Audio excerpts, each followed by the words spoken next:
اهلا بحضراتكم من جديد، وجه ميعادنا دلوقتي مع الفقره التحكيميه، وكل جماهير الكره المصريه سواء اهلي او زمالك قاعدين مستنيين كابتن احمد الشناوي علشان النهارده في حالات معانا كتير. يا كابتن منورنا كالعاده. اهلا بيك يا قضا، اهلا بيك. النهارده في معانا حالات كتير ونخش على الحالات على طول يا كابتن، علشان اول ماتش البنك الاهلي والنادي الاهلي كان بيكون تحكيميا كابتن محمود البنا حكم ساحه، بيساعده هاني خيري وخالد السيد، محمد يوسف حكم رابع، وعلى الفار محمد الحنفي بيساعده احمد توفيق طلب.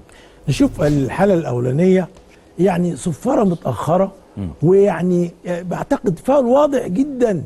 يعني بص بيصفر امتى؟ بعد يعني كان أسرع، كان ممكن تقع من المشكلة.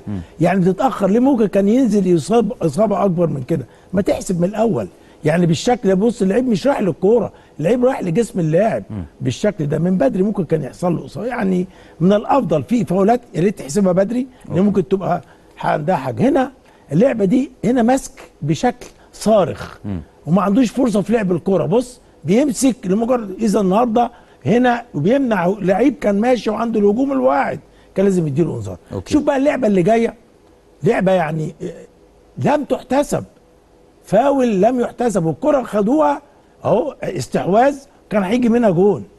يعني مش عارف، يعني المفروض البنا كان دي تتحسب لعبه سهله. نشوف اللعبه اللي جايه، هل الهدف ده فيه تسلل؟ طبعا للاسف الشديد كاميرا التسلل ما جابتش، لكن من الكاميرا العاليه هيبان ان مفيش تسلل. تشوف اللعبه طبعا من هنا هنقف في لحظه لعب الكره، دي لحظه لعب الكره، ادي زي ما انت شايف لاعب البنك الاهلي اللي هو ده، دي اللحظه يا كابتن. دي لحظه لعب الكره. خلاص التسلل لاعب البنك الاهلي هنا واضح جدا اهو في الحته دي. وده هنا يعني بالشكل ده مفيش حاجه خالص. اذا النهارده التسلل مش موجود، واستمرار اللعب وقرار صحيح، والفار شيك.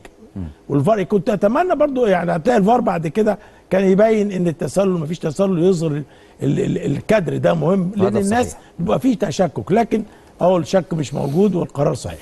نيجي بقى كده.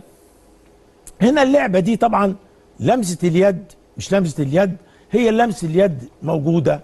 طيب الحكم النهارده بيقول لهم جوه دي ايده مش عارف، لكن الاساس ان حسين الشحات اللي استلم كان متسللا لحظه لعب الكره.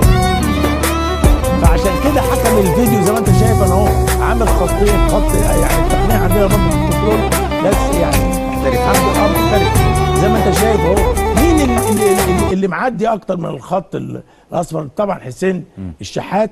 فبالتالي اكيد الحنفي على التقنيه عمل الخطوط دي، بس كنت اتمنى ان هو يديها يعني هي فيها لمسه يد، ولكن من البدايه الكوره تسلل. بص الايد، نرجع بص الايد، لا نرجع كمان شويه نوري الايد كانت الاول، لا ارجع كمان فريم، ارجع فريم. ايوه ايد بس الايد جوه اهي.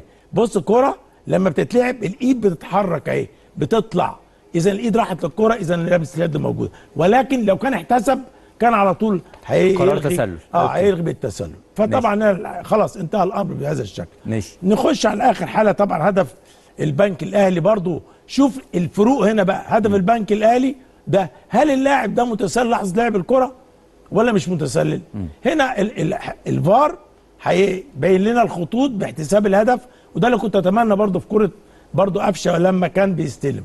هنا هنشوف الخطوط اللي عملها حكم الفيديو بتوضح بشكل واضح، وانا عايز اقول الكلام ده كذا مره.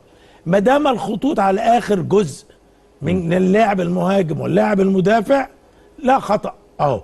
بصيت النهارده في خط احمر وخط ازرق.